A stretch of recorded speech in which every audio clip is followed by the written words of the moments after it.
as histórias são fontes para inspiração. E toda vez que nós vemos histórias novas sendo contadas, sempre nós ficamos alegres. Mas a história de hoje é de simplesmente uma das maiores lendas da engenharia automotiva brasileira. Você vai saber hoje e conhecer a história de João Augusto Conrado do Amaral Gurgel. João Gurgel nasceu em 1926 no interior de São Paulo, e ele sempre teve um sonho. Conforme eu abordei em todos os vídeos desse mês, que sonhos nascem através de uma pessoa, e as montadoras de automóveis nasceram de sonhos de pessoas. Com ele não foi diferente. Ele sempre teve o sonho de fazer um carro 100% brasileiro, mas mais tarde ele faria tal objetivo. Bom, quando ele era jovem, ele estudou na Escola Politécnica de São Paulo, e no seu TCC, trabalho de conclusão de curso, ele tinha uma ideia de apresentar um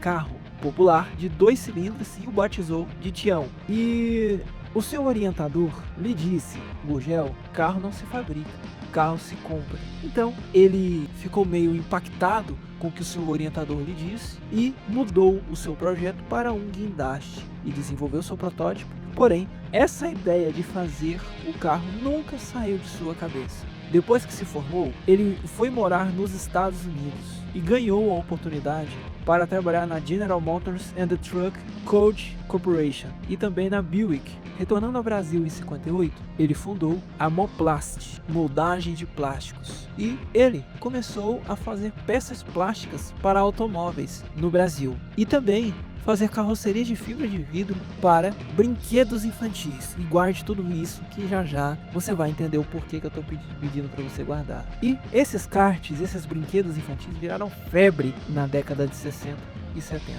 Contudo, no dia 1º de setembro de 1969, João Gurgel largou tudo e criou a sua empresa. Criou a Gurgel Motores, Sociedade Anônima. Nascia ali a materialização do sonho brasileiro de ter o carro. Ainda com referências do seu período de Moplast, ele teve a ideia de criar um buggy muito popular em locais como o Nordeste brasileiro, onde temos as dunas, temos praias, né? Então, ele teve uma ideia de fazer um buggy, utilizando uma carroceria de plástico e fibra de vidro e uma capota de lona. Bom, vocês lembram que eu tinha falado para vocês no vídeo do Gurgel BR800 que ele tinha feito umas amizades no seu tempo de General Motors e ele conseguiu o fornecimento de motores Volkswagen? Então, foi assim que o Ipanema nasceu, com mecânica Volkswagen. Já no início da década de 70, ele lançou o Chavante XT e, evidentemente, ele foi muito revolucionário. Ele tinha um sistema de tração em que ele jogava a potência para a roda que mais precisava de tração e utilizando chassis tubulares e uma mescla de plástico e fibra de vidro na sua construção. E evidentemente ele foi melhorando essa composição e criou o que a gente conhece como Plastil, que é o uso de fibra de vidro e plástico, porque acabou se tornando a marca registrada da Gurgel esse material. Um material que não enferrujava, que não tinha problemas de corrosão, conforme fora abordado em muitas propagandas da Gurgel Motores. E, como disse para vocês, ele lançou o Chavante XT e depois lançou o X12. E o X12, como disse para vocês, ele também foi um bugzinho, um Jeep, né, melhor dizendo. E olha para você ver que interessante, teve uma concorrência do Exército Brasileiro e o X12 ganhou a licitação para o Exército Brasileiro e para várias batalhas de polícias militares. E ele tinha um sistema de Side Traction, como disse para vocês mais cedo. E a fábrica foi se expandindo. Em 75, a sua fábrica foi transferida de São Paulo para Rio Claro, no interior do estado. Em 76, chegava o Gurgel X12 TR, com teto rígido e exposto no salão de 76. Em 79, a Gurgel levou todas as suas linhas para serem apresentadas no Salão Europeu lá de Genebra. E neste momento, lançou-se o X15 e a picape de cabine dupla, X20, e a sua versão também de cabine simples. Porém, Gurgel era um visionário e ele nunca tinha deixado para trás aquela ideia que eu tinha citado no início do vídeo de construir um carro popular. Então, ele teve uma ideia, né? Ele planejava já na década de 80 a produzir veículos elétricos, uma inovação na América do Sul e no mundo inteiro. E foi aí que começou o projeto que ficou conhecido como Itaipu E150. Itaipu era uma homenagem à hidrelétrica que foi instalada na divisa do Brasil com o Paraguai. E ali em Itaipu tinha o Itaipu E150 e depois o Itaipu E400. O E400 tinha uma autonomia de 80 km e foi utilizado muito por empresas estatais do ramo de eletricidade. Entretanto, esses modelos foram descontinuados pelo seu custo e também por problemas de autonomia e as baterias, e evidentemente a demora da sua carga. Em 82, utilizando a mesma cabine dos modelos elétricos, a Gurgel lançou o G800 com mecânica Volkswagen na ar, movido a gasolina ou etanol. No mesmo ano apresentou o minicarro Chefe, de 2 lugares, estilo inspirado nos carros da Mercedes. Em 84, João Gurgel lançou o seu carro mais tecnológico, o utilitário Carajás. Foi um veículo revolucionário para a época, pois tinha um motor e embreagem na frente da caixa de marchas e diferencial juntos na parte traseira do veículo onde estava sua tração, combinando com o motor AP 1.8 do Santana refrigerado a água. Posteriormente, ganhou uma versão do motor a diesel da Kombi, e é uma raridade. Este utilitário veio para mostrar a grande capacidade e inovação de João Gurgel, concebendo o utilitário de configurações inéditas no país até então.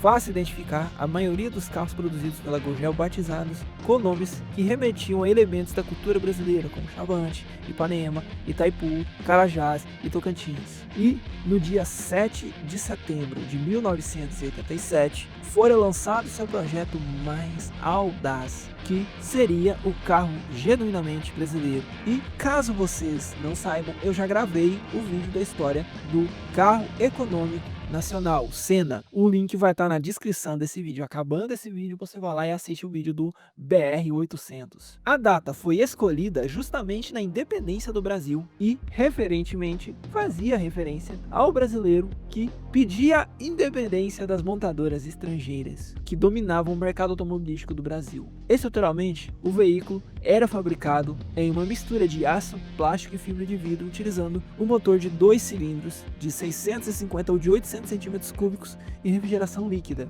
Por ser leve e pequeno, era um veículo bastante ágil. E no ano seguinte, evidentemente, como eu já contei lá no vídeo, ele foi alterado o seu nome de Senna para BR-800. Mas como eu disse para vocês, vai lá e assiste o vídeo, tá certo? E foi a partir daí que começou a derrocada da Gurgel Motores Sociedade Anônima. Depois deste período, ele foi melhorando essa plataforma modular que surgiu o BR-800 e ganhou uma geração chamada Super Mini. Ainda em 91, surgiu o Moto Machine, um veículo derivado do BR-800 com apenas 2 lugares e 2 portas translúcidas, apelando para um estilo mais inovador. Porém, como eu contei na história lá do BR-800, a canetada de Fernando Collor acabou inviabilizando o sonho de Gurgel e a empresa perdeu espaço para os seus concorrentes. E para piorar a situação, Collor abriu as importações do mercado brasileiro, permitindo a entrada de modelos ainda mais competitivos. Outro agravante,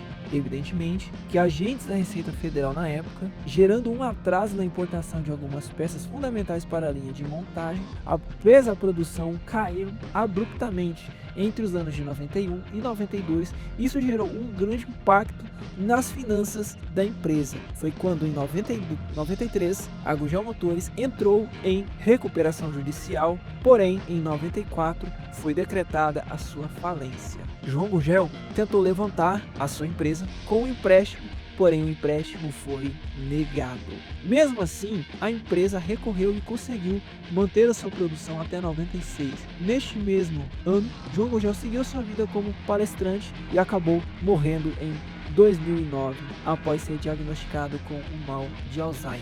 Galera, a Gurgel foi uma marca brasileira que levou o espírito brasileiro e inovou sim em grandes aspectos. Eu sei que muitas pessoas criticam os carros da Gurgel, alguns com razão, outros não, mas eu tenho que dizer uma coisa para vocês, que ninguém teve os culhões que o Gurgel teve de enfrentar as grandes montadoras. A lei brasileira é algo muito bizarro, uma lei mal construída e uma lei que favorece o lobby entre apenas 4 montadoras que mantém hoje o mercado brasileiro. Hoje nem tanto, porque as marcas chinesas chegaram e quebraram um pouco esse lobby, mas ainda é muito difícil uma marca 100% brasileira surgir novamente com esses mesmos culhões de enfrentar esse sistema todo. Mas caso vocês não saibam, a Gurgel seguiu sua vida e, mudando a sua abordagem de trabalho, em 2004, o empresário paulista Paulo Emílio Freire Lemos adquiriu os direitos da marca junto ao INPE, Instituto Nacional de Marcas e Patentes, e criou o modelo de trator agrícola, né? Então a Gurgel hoje em dia existe, mas não fabricante de carros, mas fabricante de máquinas e tratores. Então a Gurgel ainda existe e lançou o modelo T01 e depois o TA1. O TA1 foi lançado em 2024. E o TA01 tinha uma carga de 1.200 kg, um trator robusto, né, para o que se propõe, porém o TA01 não é mais fabricado. Também a Gurgel fabrica empilhadeiras, e sendo uma forte empresa no mercado de empilhadeiras e máquinas agrícolas. Galera, como eu disse para vocês, a história da Gurgel é muito rica, e eu queria saber de vocês. Qual modelo da Gurgel você dirigiu? Se você já dirigiu Gurgel, comente aqui qual que é a sensação. E galera, deu um trabalhão para fazer esse vídeo. Esse vídeo era para sair na sexta-feira, no dia 26, na quinta-feira. Esse vídeo era para sair na quinta-feira, dia 26, mas eu tive um problema e eu não consegui gravar, tá certo? Mas esse vídeo tem que sair porque é um vídeo, uma homenagem ao João Gurgel, que foi um dos caras que mudou a indústria brasileira e revolucionou o mercado brasileiro de automóveis.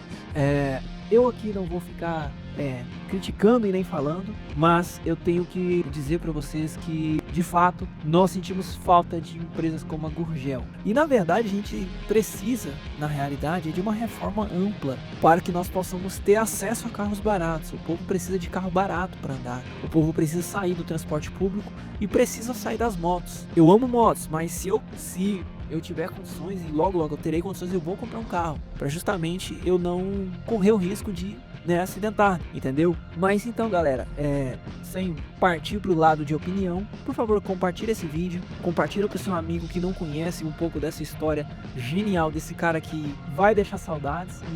E esta é a homenagem do mundo automotivo ao cara genial que foi João Augusto Conrado do Amaral Gurgel. Se você gostar desse vídeo, deixa o seu gostei, se inscreva no canal se não for inscrito, nos ajude a chegar a 500 inscritos. Se você gostar pra valer do vídeo, seja assinante por apenas R$ 13,90 por mês, participe dos nossos grupos secretos, sorteios, e também, galera, curta as páginas do Facebook e do Instagram da GRH Gearhead, que vai estar na descrição desse vídeo. E eu agradeço a vocês, muito obrigado por assistir esse vídeo do Mundo Automotivo. Até a próxima, valeu e falou!